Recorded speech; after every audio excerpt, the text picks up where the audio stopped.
के गहरे अंधेरे ने सब कुछ अपने आगोश में ले रखा था। शहर की गलियां, चौराहे, नुक्कड़, सब कुछ बेजान इंसान की तरह लग रहे थे। काफी देर बाद कोई गाड़ी उस खामोश पड़ी सड़क से गुजरती और कुछ पल के लिए खामोशी शोर में बदल जाती थी। पर वो गाड़ी दूर जाते ही दोबारा पूरा इलाका खामोश हो जाता। सड़क के किनारे लगे बिजली के खंभों पर लगे लाइट के बल्ब से कुछ हद तक इलाका रोशन हो रहा था। ऐसे ही दूर से आती एक टैक्सी धीरे धीरे आगे बढ़ रही थी। धीमी आवाज में कार के भीतर गाने बज रहे थे। पीछे बैठी लड़की झपकियां ले रही थी तो आगे टैक्सी चलाने वाला लड़का गानों की धुन में खोया हुआ था। आसमान भी बिल्कुल साफ था, इसलिए टिमटिमाते सितारे काफी सुंदर लग रहे थे। तय जगह आने में केवल 5 मिनट का रास्ता बाकी था और ये सवारी छोड़कर उसे दोबारा कॉल सेंटर के लिए जाना था। सब टाइमिंग सेट कर रखा था। उस सुनसान सड़क से गुजरते हुए टैक्सी चौराहे के पास आकर रुक गई। कुछ देर तक टैक्सी में कोई हलचल होती नजर नहीं आ रही थी। ये समझ में नहीं आ रहा था कि वो टैक्सी रास्ता भूल चुकी है या टैक्सी खराब हो गई है। कुछ पल गुजरने के बाद टैक्सी का अगला दरवाजा खुला और 25-30 साल का एक जवान लड़का बाहर निकला। बाहर निकलते ही उसने दरवाजा वापस बंद कर दिया और आगे आते हुए गाड़ी का बोनट खोला। इसका मतलब गाड़ी में कुछ तो खराबी थी। उस लड़के की नजरें उस सुनसान सड़क के ऊपर गई और वो अपने आप से बुदबुदाया, यार इस टैक्सी को भी अभी इस सड़क पर खराब होना था, वो भी आधी रात में। इतना कहकर वो टैक्सी का इंजन देखने लगा। 10 मिनट गुजर गए। टैक्सी शुरू करने में वो नाकाम हो चुका था। तभी टैक्सी का पिछला दरवाजा खुला और एक 20-22 साल की खूबसूरत लड़की बाहर निकली। सामने जाकर देखा तो वो लड़का इंजन में कुछ कर रहा था। भैया क्या हुआ? वही देख रहा हूँ। और कितनी देर लगेगी? कुछ कह नहीं सकता मैम, शायद आपको दूसरी टैक्सी करनी पड़ेगी। दूसरी टैक्सी? इतनी रात को? वो लड़की परेशान हो गई। आप चिंता मत कीजिए, मैं आपके लिए दूसरी टैक्सी का इंतजाम करता हूँ। इतना कहकर उसने अपनी जेब से मोबाइल निकाला और कॉल लगाने लगा। काफी देर मशक्कत करने के बाद भी किसी भी गाड़ी का इंतजाम ना हो सका। रात के 2 बजने को थे। लड़की भी काफी परेशान हो चुकी थी। भैया मुझे अब यहाँ से कुछ ही दूर जाना है, मैं चली जाऊंगी।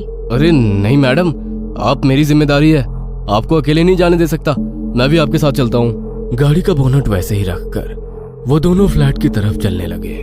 वैसे तुम और भी काम करते हो या टैक्सी ही चलाते हो? जी, और भी एक नौकरी करता हूँ, स्कूल में चपरासी की नौकरी। तनख्वाह कम है इसलिए।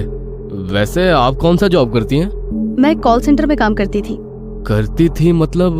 कुछ दिन पहले कार एक्सीडेंट हो गया और मेरी जॉब छूट गई। मतलब आपको बेड रेस्ट दी होगी, इसलिए ज्यादा छुट्टियां लेने की वजह से आपको नौकरी से निकाला होगा। वैसे एक्सीडेंट इसी रोड पर हुआ था या किसी और जगह? इसी सड़क पर हुआ था। उस लड़की की बात सुनकर लड़के ने कहा, आप तो बड़ी किस्मत वाली है। वो क्यों? जहाँ तक मेरी जानकारी है, जितने भी एक्सीडेंट इस रोड पर हो गए हैं वो लोग बचे नहीं। आप बच गई इसलिए खुशकिस्मत है। हाँ, तुमने सही कहा। इस सड़क पर काफी एक्सीडेंट हो चुके हैं। कई लोगों का मानना है कि ये इलाका भूतिया है। क्या मैम साहब, आप इतनी पढ़ी लिखी होकर भी इन सब बातों पर विश्वास करती हैं? हाँ बिल्कुल, क्योंकि भूत कभी अनपढ़ और पढ़े लिखों में फर्क नहीं करते, ना ही डिग्री देखकर अपना शिकार चुनते हैं। जिनको मारना होता है वो उनको अपना शिकार बना ही लेते हैं। क्या मैम साहब, एक तो आधी रात गुजर चुकी है, उसमें ये सुनसान इलाका। आप कुछ अच्छी बातें कीजिए ना। क्या ये एक्सीडेंट और भूतों के बारे में बोल रही हैं? उस लड़की की घबराहट देखकर वो लड़की गंभीरता से बोली, क्यों, तुम्हें डर लग रहा है क्या? डरो मत, हमारा डर वो भांप लेते हैं और फिर क्या? फिर वो आत्मा अपना रंग दिखाना शुरू करती है। तब जो कुछ होता है उस डर को वही समझ सकता है जिसने ऐसे डरावने लम्हों का सामना अपनी जिंदगी में किया हो। लगता है आपने ये सब काफी नजदीक से देखा है।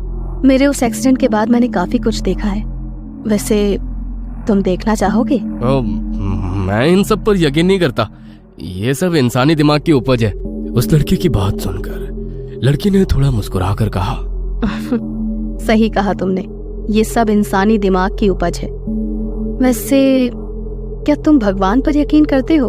हाँ करता हूँ, भगवान शिव पर अटूट विश्वास है। उस लड़की ने दोबारा मुस्कुराकर कहा, क्या बात है?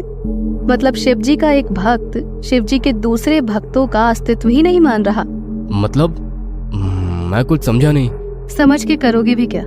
दोनों चलते हुए एक पुरानी अपार्टमेंट के करीब पहुंचे। खंडहर बनी उस अपार्टमेंट को देखकर ही डर लग रहा था। वो थोड़ा परेशान हो गया। आप इस अपार्टमेंट में रहती हैं? ये तो शहर की काफी बदनाम और डरावनी जगह में से एक है। कहीं कत्ले इस इलाके में हुए हैं। मैं यहाँ नहीं, इस अपार्टमेंट के पीछे वाले अपार्टमेंट में रहती हूँ। इतना कहकर उसने उस लड़के की तरफ देखा और बगैर कुछ बोले चलने लगी। दोनों चुपचाप खामोशी से चलते रहे। तभी चलते हुए उस लड़की ने कहा, अरे यार, मेरा पर्स तो तुम्हारी टैक्सी में ही रह गया। और रुकिए मैडम, मैं लेकर आता हूँ। कोई बात नहीं, तुम यही रुको, मैं लेकर आती हूँ। और अजीब सी मुस्कुराहट उसके चेहरे पर छा गई। वो बगैर कुछ बोले उस सुनसान इलाके को निहारता चुपचाप खड़ा रहा। उस अपार्टमेंट के इलाके में खड़े ऊंचे पेड़, वो जानलेवा खामोशी, रात के समय अपार्टमेंट के बंद फ्लैट पर उल्टे लटके चमगादड़, सब काफी डरावना लग रहा था। वो लड़की पीछे मुड़कर चलने लगी। वो उसी को ही देख रहा था। रात के अंधेरे में उसका इस तरह रुकना उसे काफी अजीब लग रहा था। चलते चलते कुछ कदम जाकर वो एकदम से रुक गई। वो थोड़ा परेशान हो गया। वो कुछ बोलता इससे पहले उसने एक बार मुड़कर देखा और दोबारा चलती हुई गलियारे से निकलकर कार के पास पहुंच गई। कार का दरवाजा खोला और देखा तो पर्स वहीं सीट पर पड़ी हुई थी। पर्स उठाई और वो मुड़कर जाने लगी। तभी टैक्सी के नीचे से टैक्सी वाला बाहर निकला। उसके कपड़े काफी गंदे हो चुके थे। आगे जाते हुए गाड़ी का खुला बोनेट बंद किया और अंदर बैठते हुए उसने कहा, चलिए मैडम, काफी मशक्कत के बाद टैक्सी ठीक हो गई। वैसे आपकी किस्मत अच्छी है। उस लड़की के पैरों के नीचे से जमीन सरक गई थी। उसे पीछे उस अंधेरी गली की तरफ देखने की भी हिम्मत नहीं हो रही थी। पर उस लड़की के पीछे अंधेरी गलियारी में उस लड़के की नजरें गई और वो सहम गया।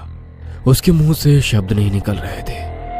बिना पीछे देखे वो लड़की टैक्सी में बैठी और अगले ही पल टैक्सी तेजी से वहां से निकली।